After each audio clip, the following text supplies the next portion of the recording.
really cool guests today that may touch on a little bit of that. I can't wait to see their presentation. Some of you know our two guests, some of you do not. But if you don't, I'm going to give a couple quick bits of their bio. I promised them I wouldn't read their whole bios while they sat there going, I wish he wasn't reading my whole bio.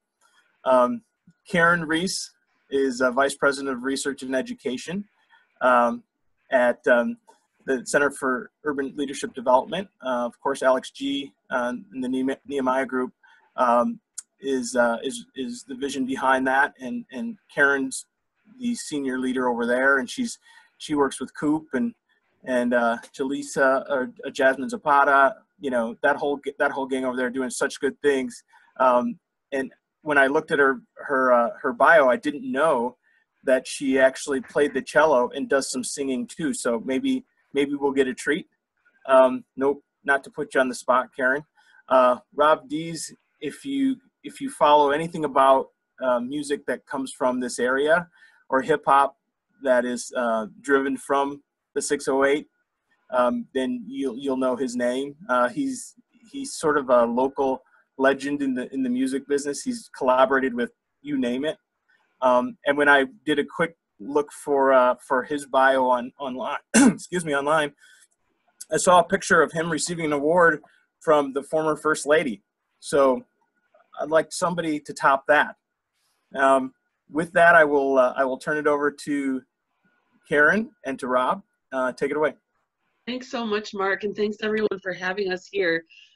We were trying to set up this presentation a few months ago, and then we got hit with COVID, and then we tried a new date, and then we got hit with all of the things happening with George Floyd, and so we're very, very happy that we're able to get some of your time here today. Just to clarify, I am, my day job is through Nehemiah, but for this purpose here, I'm representing an organization called Urban Community Arts Network. I'm the president of that organization, and I'm going to tell you a little more about that in just a second. But just to start out, what we're going to talk to you about today, sometimes it can seem a little trivial talking about something like music and entertainment when so much craziness is going on in the world. But Mark set us up really nicely, reminding us that art is really critical to not only getting us through the hard times that we're going through most recently, but through all of the COVID crisis that we've seen. You know, it's been about musicians trying to find a way to keep their voices heard. The public has been just hungry for this art and this culture and this music that really keeps us going and kind of keeps us sane. So the image that you see in front of you right now is just it's an image from a company called Sound Diplomacy talking about a music ecosystem. When we think about our music and entertainment scene, it's really important to understand all of the different aspects that are influenced by that music and entertainment scene. We do work in schools. Our kids learn music. They use that to teach professional development. It feeds into our health and well-being, as I mentioned. We take it into account in our city planning. We have an arts commission in the city, an arts commission in the county. We look at it for our economic development. How do we build cities? How do we attract tourism? How do we attract businesses whose employees will then want to stay and enjoy the nightlife and build a life around here? So there's so many different aspects that come into play when we talk about a music ecosystem. Just to tell you a little bit about Urban Community Arts Network, or we call it UCAN. We've been around for about 10 years, and we came on board really asking the question that we're asking today, is that how do we get hip-hop artists specifically, looking at Black artists and Black crowds in Madison, places where they can perform art and enjoy art. We started that with the Madison Hip Hop Awards in 2010. We then expanded to become a nonprofit because there were so many other different things that we could do. And we have an annual concert series called For the Love of Hip Hop that is obviously delayed, although we have been looking for online options for that. And then we have a program area called Level Up Professional Development. So that looks a few different ways. One of my personal favorite is the work that we do in schools. So we partner with a number of different middle and high schools and bring in artists to do short residencies to work on lesson plans such as climate change or different kinds of things. with the students in the classrooms. They can write a rhyme. We take them to the public library to record and kind of teach them all the technical aspects of that. So that's a really fun project that we work on. For the purpose of this conversation, I want to just give a quick definition of when we're talking about local artists, what do we mean? So especially when we're talking about hip hop and rap music, there are a few different buckets that we see. One is college artists. So you may be familiar with the UW's program called First Wave, which was one of the first of its kind in the country to happen. So essentially, students are recruited, very carefully selected for this program, essentially are majoring in hip hop. They're doing hip hop studies in combination with whatever they want to make for their career. Artists who are affiliated with UW come with a certain level of trust that comes with that UW label. So we keep them in a separate category. They also have different connections based on their UW connections. The second category is national regional touring artists. So these are people who you would hear on the radio on 93.1 if you turned it on. They're more successful artists. They're going to be traveling from across the country, and they'd be booked by someone like Frank Productions or other bigger groups, Live Nation, to perform at larger places. The Orpheum, the Majestic, the flyer that you see here was at Club Liquid. Oftentimes these events are marketed, while we do see Black artists that are recruited here, we do see hip hop artists recruited in this category, we often see marketing targeted mostly at white college students. So the crowds that you often see at these shows will often be white college students.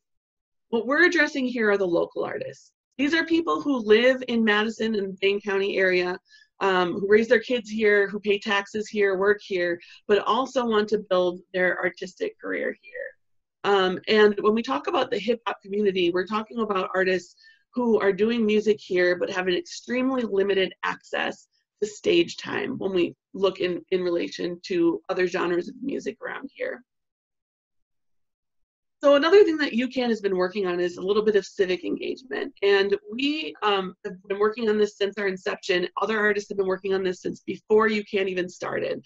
And this is this question of how do we get equal access for hip hop artists on Madison stages, on Dane County stages. And this has been a conversation that becomes very complicated. So what the scene ends up looking like is either venues don't want to book hip hop because there's a fear that there's violence, or there's a fear of what might happen with the crowd.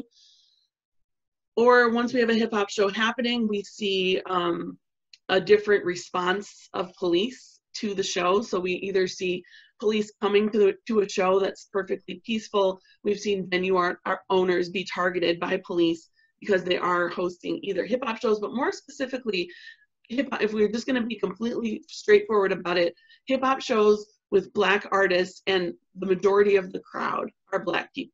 That's when we see the problems happen.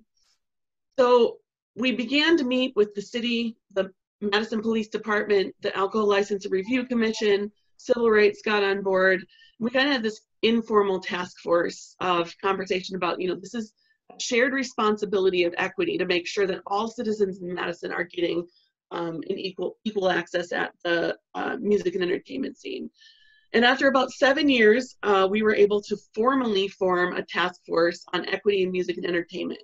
And just to kind of show the bias that we see when we talk about this subject, you can see, depending on where your Zoom window is, you can see that there's a comic from Phil Hands here when the task force was announced. And it's depicting Mayor Soglin like Flava Flav and very stereotypical hip hop garb, and essentially making light or making fun of this idea of a task force that literally took us 7 years of active work to get to. So that's kind of what we're facing.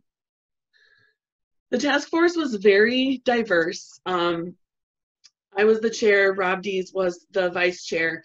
We wanted to make sure we had a good amount of people from both the community and from the city perspectives on this task force. So we had college students, we had venue owners, music promoters from the community, and then we also had representatives from various city committees, the ALRC, transportation, the Arts Commission, obviously Equal Opportunities Commission, and Public Safety Review Commission, so that we could make sure we had diverse voices here. Our charge for this task force was to first identify the root causes. So why do we see this inequity happening in our scene? Then to explore some best practices that were happening across the country, look at some long-term and short-term strategies, and then eventually look at some timelines and costs. The start of this task force, I was really surprised at how quickly we were able to align all 11 members on the idea that the root cause of this is racism in Madison. We like to, put the blame or make the decision on anything but racism because we really don't want to think about having that as part of our identity. I did my best not to lead the conversation with that. We did use some root cause analysis tools, some that would start at the big picture and have us sort of deduce down to what we felt was the root cause. And people identified that there was racism involved that caused fear, racism involved that looked at different systemic actions that created these disproportionate effects for hip hop artists. The task force was also able to look at the long-term and short-term strategies to some degree, but we were not able to get at the cost analysis. At this time, we also had a similar committee happening in Madison to look at what should happen to the Oscar Mayer building in Madison. Just to sort of compare, our task force was assigned, all task forces get assigned a City of Madison staff person. This task force basically was assigned to someone who already had a full load. There wasn't really any hours allocated to this person's schedule for them to run the task force. And we didn't have any budget for any kind of website or anything. Compare that to the Oscar Mayer task force. I'm not going to quote the exact amount so I don't get it wrong, but there was a significant amount of money allocated in this direction. I believe there were 3 city staff persons assigned to this. They were able to build a website to keep the public informed. And obviously that's could be a much bigger scale project, but just looking at, taking this seriously and really investing the resources that are needed to go forward. So the task force identified 5 main areas that we needed to focus on. One was community and culture. So this is the idea that we need to talk about, what does the city think hip hop is? Do we have a clear understanding besides, just turning on the radio and listening to music? There's a very dominant narrative that hip hop is about misogyny and violence. And, that's couldn't be further from the truth. Of course, with all genres of music, we have some of those elements coming in, but that's not what defines hip hop. Hip hop is also really a culture. The music that we talk about is called rap, but hip hop is a culture. So it's about how people move, how people dress, how people identify. And it's important that people understand that what comes into play when we're having this conversation. So the task force made 31 recommendations. There was, and I'll put the link to the task force report in the chat as soon as we're done screen sharing so you can check that out. We also talked about, how do we integrate these things into community centers? How do we integrate these things into grade school education so we can make sure that students, the majority of non-white students who are at our city schools are able to identify with the art that's presented to them. We also looked at recommendations for media and police, and we drew recommendations specifically from the ad hoc committee on police policy and procedure. We also drew recommendations directly from the transportation committee and report that had recently been released because we wanted to make sure that we weren't reinventing the wheel here. We wanted to reinforce other studies that the city has already paid for to make sure that that we're echoing those recommendations, that people really understand that this is a citywide thing. This just isn't a niche area. We also talked about access to venues. There's currently only one Black-owned bar in the entire city of Madison with all the bars that we have, and that would be Cafe Coda on Willie Street.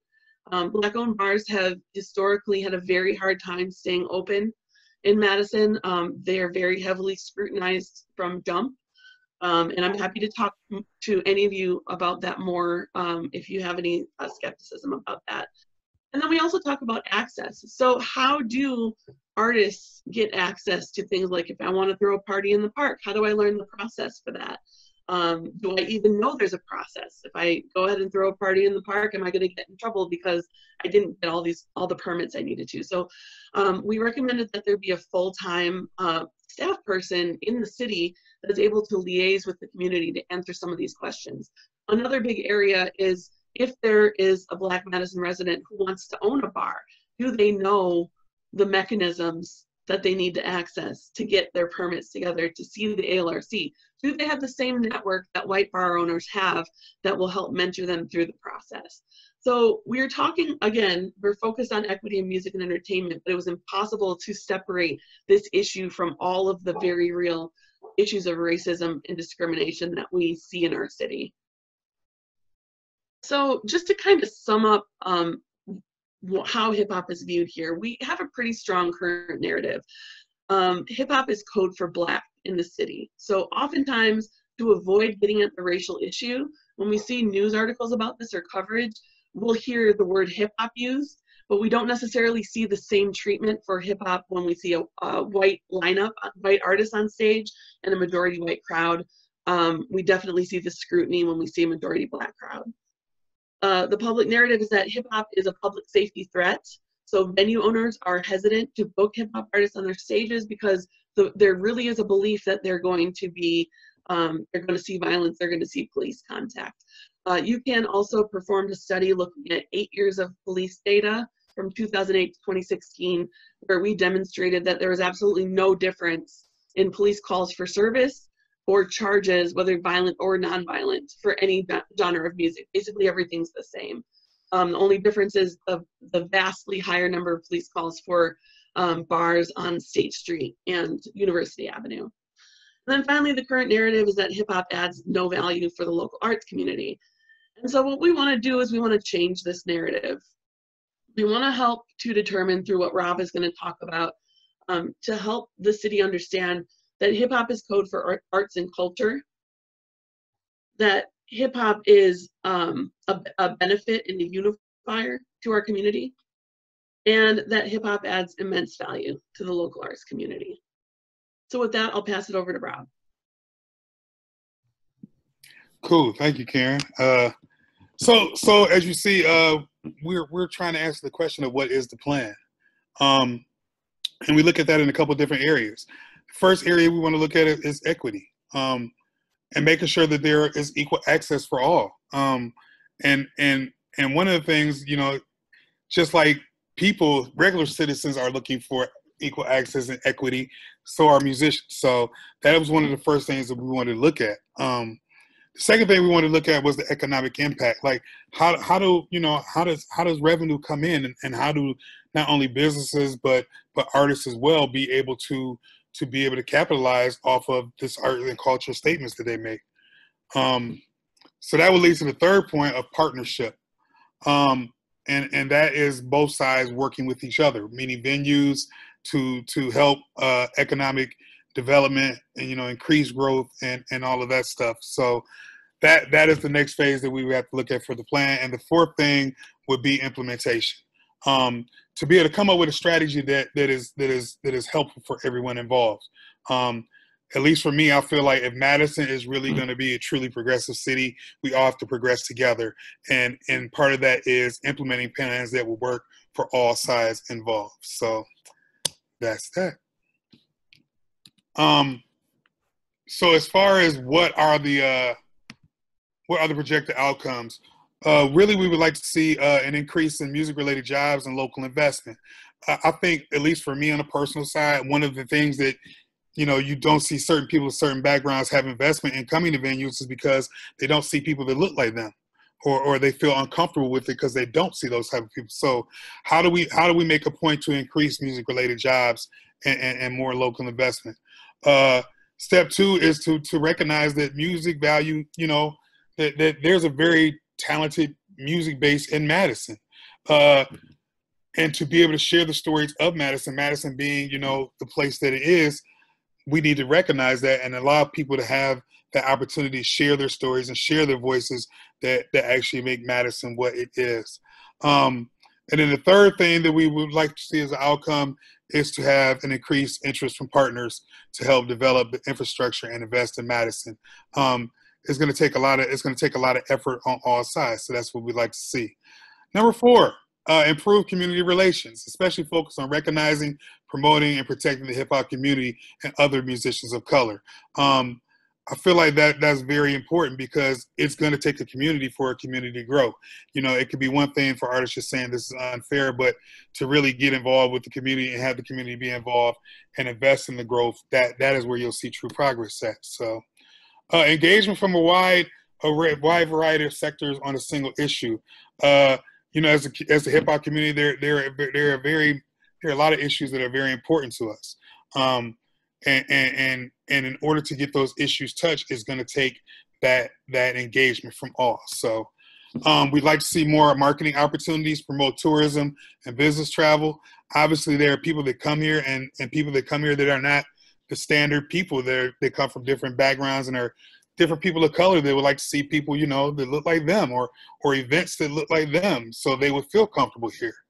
And then a competitive advantage in Wisconsin. Obviously, we would be one of the first states to do so, but just to kind of say that we are here and we would like to be a part of everything. So with the bottom line, Karen, do you want to take this? Do you want me to take it? Sure, yeah. So we wanted to say what we had to say and then open up for a little bit of discussion here. The project that we're talking about is kind of moving towards a collective impact project. So from the work UCAN did, developed into a task force, and now is developed into this collective impact group, that we really need all hands on deck if we want to create an equitable music scene in a way that's going to allow Madison to be a leader. And that's something that was put forth in our city's cultural plan that came out in 2013, that we really do have this identity for wanting to be a cultural leader. And to do that, though, we need to build infrastructure. We need to look at policies and procedures that need to be changed so that we do have an inclusive arts and entertainment scene. And, you know, looking at what COVID did to, you know, musicians and artists suffered immensely as venues closed when people weren't able to go out because, you know, that's where their livelihood is. And so coming on the heels of that, you know, it even makes it more important for us to understand how do we build infrastructure into our arts and entertainment scene so that people are able to survive even in the midst of tragedy. So the work that we're looking at has involved the City of Madison, has involved Dane County, Dane Arts. We have also worked a little bit with some people from other sectors. We have Walter Jankowski, who is a consultant in the area, has been working with us on project management. We have David Boyd, who's been a city planner in a number of different areas and has worked on music in a number of different areas. Then we also have Carol Schaefer, who's been helping us to think through some of these plans. And we're in conversations with a number of different groups, and we're hoping to really expand this because it's going to take all voices to make it work. One of the recommendations from the task force report was to bring on an organization that could help us identify these policies and procedures. And I know we don't like, you know, we do a lot of studies in Madison that don't end up going anywhere, but this is one thing that I think is necessary. We've been working on this for about 10 years and haven't been able to get much forward motion. So we think with working with this company called Sound Diplomacy, who's been able to do this in a number of different cities all over the world, including Vancouver is one of the most notable places, that we'll be able to actually get moving, get some specific plans, strategic plans around this, involve the right aspects of the community, the right sectors in the community, and really get this going. So for the initial work, not just Sound Diplomacy, but also UCAN working alongside and other entities, we're looking at about $150,000 to get the work done. And we're able to do this in $50,000 increments. This is a model that has worked, as I said, in a number of places, and you can see in front of you just more recently in Arkansas, Indianapolis, New Orleans, Tulsa, St. Louis, and somewhere in San Antonio as well, or in Austin, Texas. So it's definitely been successful, and we would really love to bring it here. And what we need next is to really help to build an understanding with folks like you involved in downtown Madison and understand how we can be beneficial to you. And then we also like to answer any questions that you might have about, I know we covered a lot of information in a short amount of time, but please let us know what questions we can answer for now.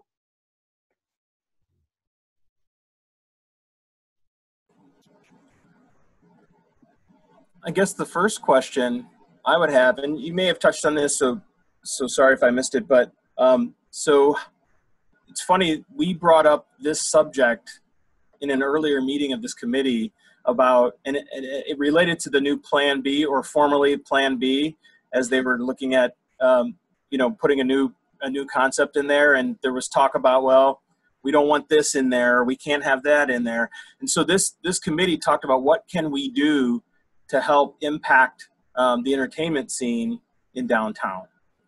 So sound diplomacy and you guys, is that something where if this committee and DMI as an organization wanted to get involved and either help you raise those funds or help you by leveraging some of our contacts in city government, those sorts of things, is that something you guys would be open to? Yeah, that would be excellent. That's really the phase we are in now. We have a town hall meeting coming up on Monday. I'll also share I'll send the links to Mark so he can send them out to you, where we're going to be talking basically about what we talked about today and just looking to build partners around this. But we are definitely in a fundraising stage, so help getting those dollars together. It is really difficult as an organization of 10 years. It's really difficult to raise money when you're affiliated with the term hip hop. Businesses are afraid. They close their doors. We have trouble even getting event insurance because of the stigma that's attached to hip hop. So we really do need help with that. But more than that, you know, we need buy-in. We need thought partners that can make sure we keep equity as the main focus here. You know, just talking about, you know, what'll happen with Plan B. The problem is we've tried to deal with this issue, and this has been going on for decades, right? I mean, this is not a new problem. We're looking at, you know, since the birth of hip hop, 30, 40 years. Madison has had the same kind of struggles, and before that with the jazz community. And it doesn't work if we do things piecemeal. It doesn't just work to get Black business owners, Black bar owners. That doesn't solve the systemic racism that prevents them from being able to stay open. It doesn't work if we just hire people from First Wave to get out into the community. Then we're Xing out a whole large segment of entrepreneurs in our city. So we really have to be strategic about this. And at the end of the day, the plans that we put together to build infrastructure under this, you know, to make an equitable structure, ends up benefiting all of musicians in Madison as a whole. Did you have anything to add, Rob? I totally agree, and I still say the same thing. I feel like Madison has a unique way of saying that it's very inclusive and very progressive, and you know, now more so than ever is the time to really put that to the test.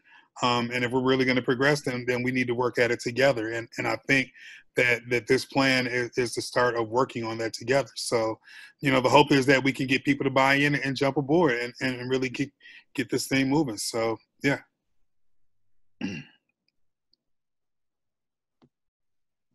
That's it. That's all I have to say. I'll be quiet. Any other questions for Karen or for Rob? Or comments?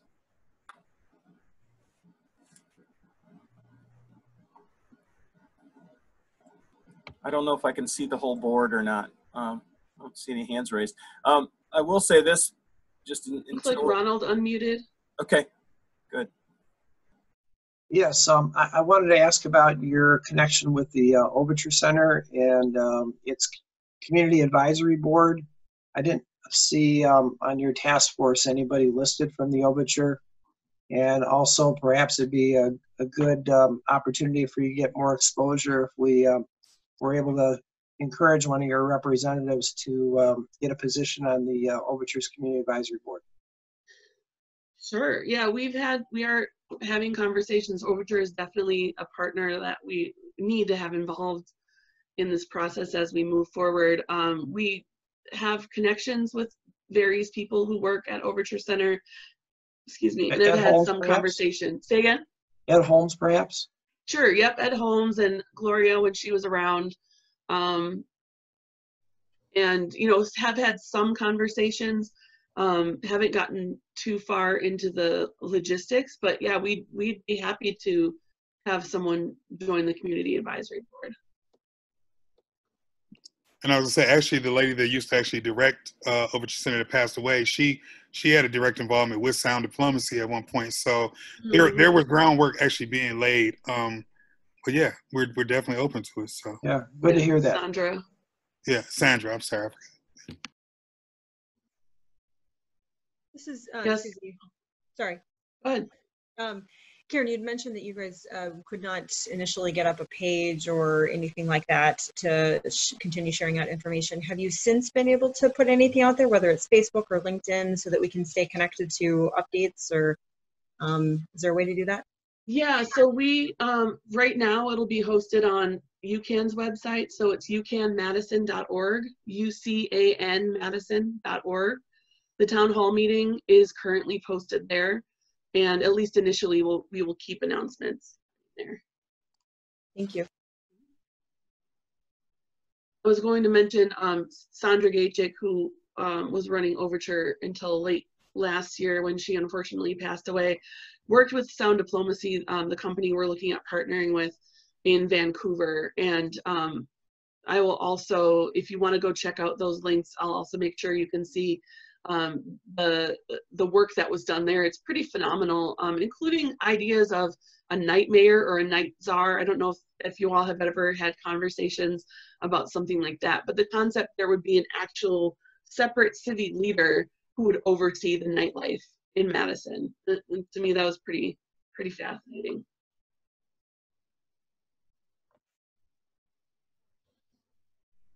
And I threw in on the chat just so that we have a record of it.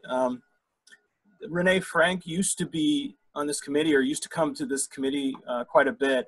Obviously, their world is, has been turned upside down too. But I know this was something that was on their radar, is really wanting to find some partners to try to drive the diversity in what gets brought to town, and so maybe they might be able to help in some way.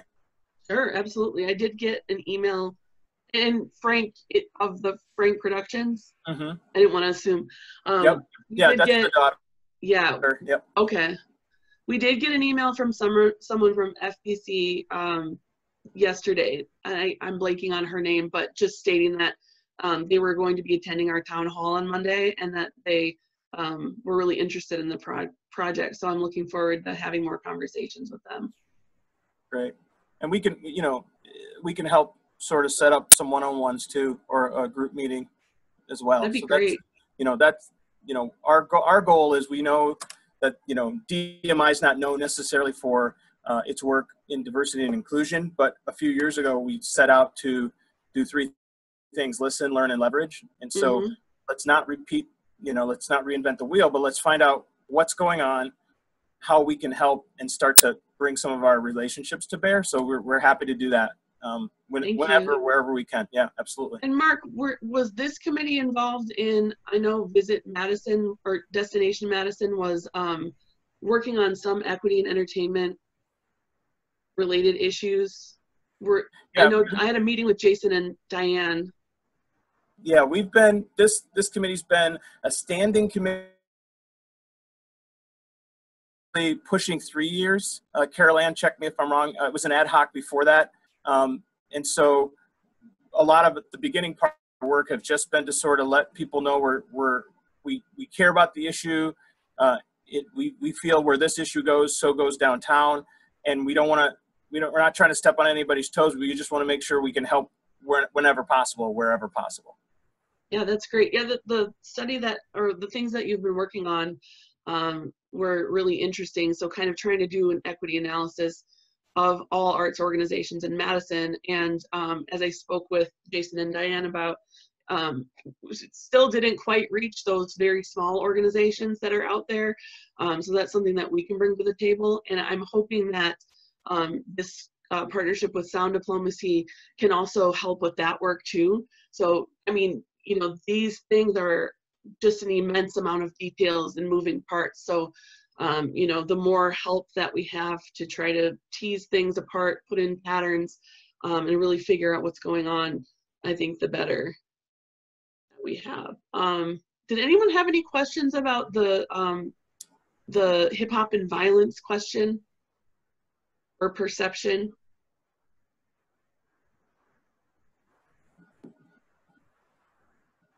And I ask that honestly because, you know, I know it's very widespread, so there's no judgment if anyone wants to comment or question about that.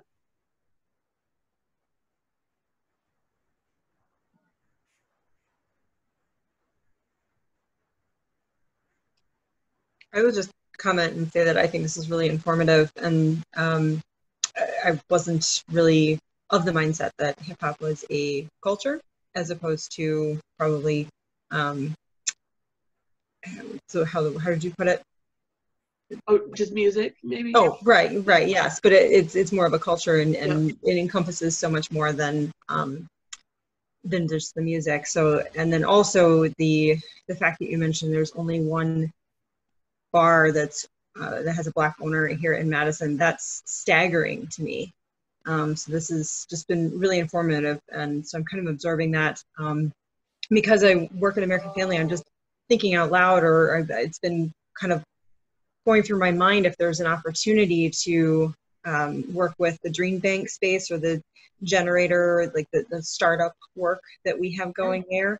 I don't, to be perfectly honest, I haven't been as connected with their work since COVID, and we've been all working virtually, so I don't know exactly how that looks, but I can't imagine it's much different than this.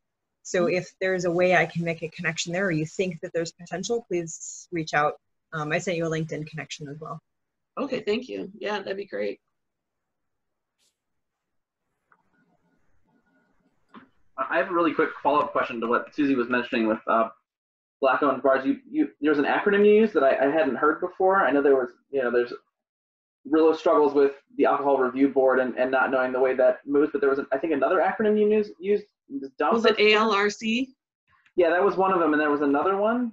I think maybe I'm mishearing, but I was like some struggles with you know, kind of hurdles for the Black-owned bars getting, you know, off the ground. I can't think of another acronym I would have said. Okay. Could it have been UCAN here? What's that? Could it have been UCAN, Urban Community Arts Network? No, maybe I misheard. Excuse me. But yeah, I just found that really interesting. Struggles with that. Yeah, and it's, you know, what really started our work on this early on was we noticed that there was kind of a finger pointing game between police officers, venue owners, and the Alcohol License and Review Commission. So, you know, in the conversation about hip hop saying, well, I can't do this because then the police will be called, and the police saying, well, I don't come unless they call me. And the ALRC saying, well, we don't care unless there's police calls. And, you know, so everyone's saying it's someone else's fault.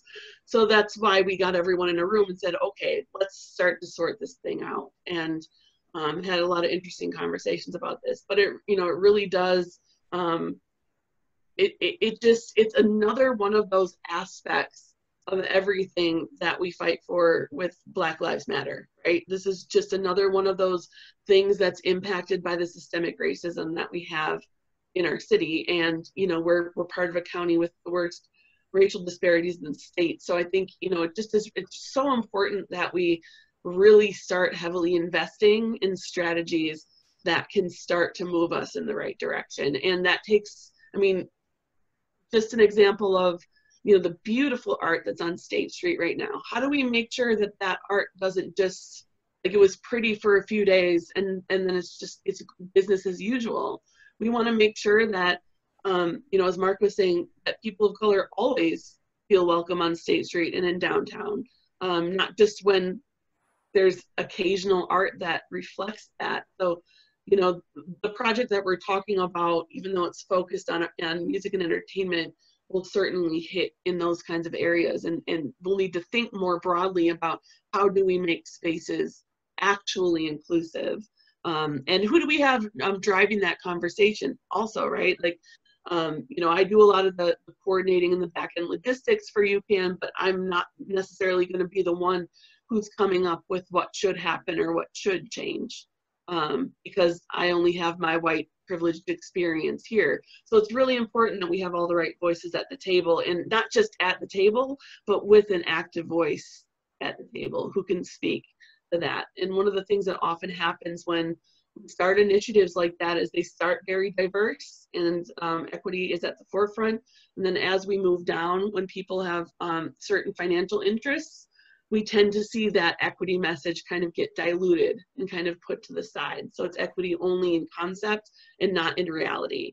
So, you know, I just say that to say when you're looking at how you want to invest in, you know, making change, a lot of businesses are looking at rebranding and changing policies. It's just so important that you remember that it's going to be uncomfortable, and that it's not going to necessarily happen the way that you thought it would be, because if you're like me, you can't really envision what it should actually be. So just to kind of put that out there. Well, and as Ron Luskin was telling me the other day, you know, this is the time. We have to step on the accelerator now, right? This is the time to get some things done that maybe look like they couldn't be done, or look like they were going to take too long. You may have touched on this, Karen, but if not, there's two committees we have that might take a piece of this or share some of the load. One is this committee, and the other is a quality of life committee. So that, you know, that might be, when we come back around, we might introduce you to some other parts of this, you know, of our group. But this is really for corporate America and for corporate Madison. This is a talent attraction issue, and this is a talent retention issue. And so as not unlike, you know, AmFam and others look to bring in talent and try to recruit talent of color, one of the sticking points is a lack of entertainment and not having that community, right? And not seeing where do I go and hang out? Where do I go see the music that I like, right? So this has been an issue. UW will tell you this has been an issue. If you can strike a note with them on this being a talent attraction and retention issue, I think you could find some money. So I'm just throwing that out there, and we can come back at that. But I think that's probably an angle to take. Yeah, thanks.